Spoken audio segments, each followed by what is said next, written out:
Apocalypse de Jean, chapitre 9. Alors, ce chapitre est un peu particulier, comme tout l'Apocalypse, je sais bien, mais alors il est question là au début du chapitre 9 du cinquième ange qui sonne de la trompette, et puis ensuite à partir du verset 13, le sixième ange qui sonne aussi de la trompette, des jugements pour notre monde. Mais malgré tous ces mauvaises nouvelles, ces catastrophes, ces choses qui peuvent peut-être nous terrifier, eh bien, moi je vois une chose, puisque c'est écrit, eh bien quand ça se passera, bien sûr, tous ceux qui auront lu la Bible, qui auront une connaissance de la parole de Dieu, ou peut-être ça va leur rappeler certaines choses, ils auront accès à la Bible et pourront vérifier que ce qu'ils sont en train de vivre. Je dis ils parce que je pense que nous serons enlevés avant, mais bon, voilà, ça c'est mon interprétation, je ne fais pas une doctrine.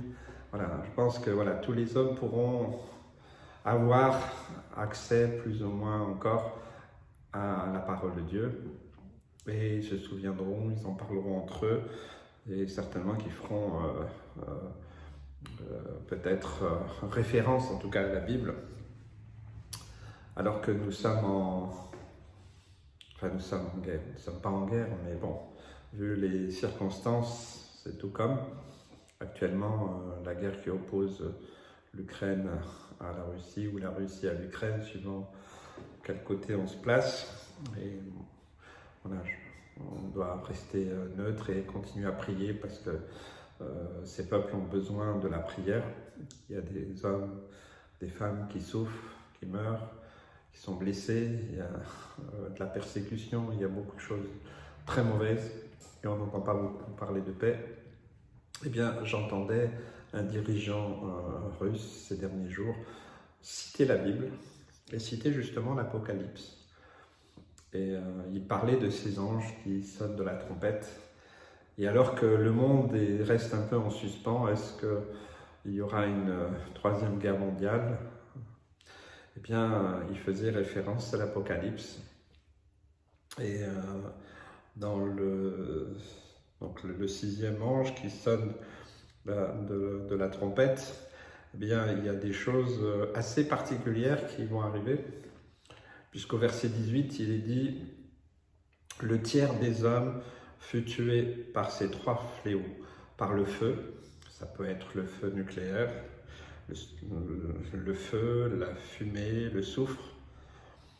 Donc ça peut nous faire penser au feu nucléaire, mais c'est encore là qu'une interprétation et voilà, n'en faites pas une certitude, mais voilà, c'est un peu ce que je pense en lisant ce texte et puis en écoutant un peu l'actualité. Et aussi, il y a cet homme, ce haut dirigeant russe qui a prononcé cela il y a 2-3 jours.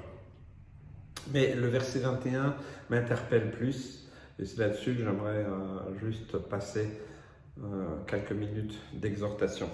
On le lit, donc Apocalypse de Jean, chapitre 9, verset 21.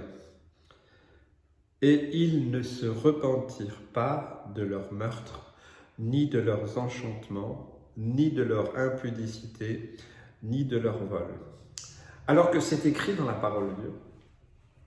Alors que, eh bien, nous voyons les hommes aller de plus en plus vers leur perte, eh bien, on pourrait se dire que même après l'enlèvement ou quand il y aura des situations vraiment similaires à ce qui est écrit dans la Bible, peut-être que certains vont revenir de leur mauvaise voie, se repentir, demander à Dieu.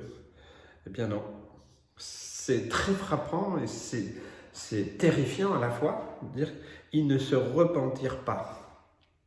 Donc la repentance, déjà pour nous en tant qu'enfants de Dieu, mais pour tout homme, toute femme sur la terre, c'est la voie royale, bien entendu. C'est la repentance, c'est le b.a.-ba, c'est le premier pas, c'est de reconnaître que sans Dieu, on ne peut pas y arriver. Et donc là, je vois qu'après tout ça, eh bien, ils vont encore plus en vouloir à Dieu. Alors qu'aujourd'hui, déjà, je rencontre beaucoup de monde qui me dit « Ah, mais pasteur, s'il y avait vraiment un Dieu, il n'y aurait pas de famine, il n'y aurait pas de guerre, il n'y aurait pas de... » On attribue à Dieu la responsabilité de toutes les conséquences de ce que les hommes font sur la terre depuis qu'elle existe. Et là, alors que c'est annoncé prophétiquement, parce que voilà, dans Apocalypse, que Daniel, que bien d'autres textes de la parole de Dieu parlent très clairement, Jésus lui-même dans Matthieu 24 et d'autres textes parlent très clairement de ce qui va arriver, ce qui pourrait pousser normalement beaucoup d'hommes et de femmes à se repentir, à dire « ok », eh bien c'est l'effet inverse. Et ça m'attriste parce que eh bien, les hommes s'entêtent et s'entêteront de plus en plus. Certains seront sauvés, oui, comme à travers du feu. Ils le payeront de leur vie, hein, ceux qui accepteront Christ après l'enlèvement.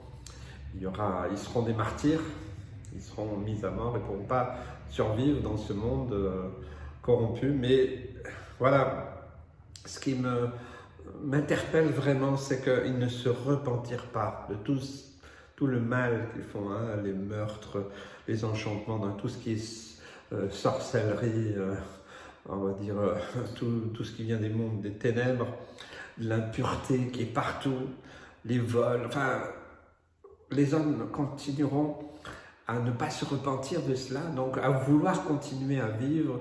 Et en fait, ce que les hommes espèrent, c'est que eh bien, l'Apocalypse soit qu'une légende, que ça n'arrive pas, non parce que Dieu est tellement bon, mais nous oublions que Dieu est juste et Dieu est saint.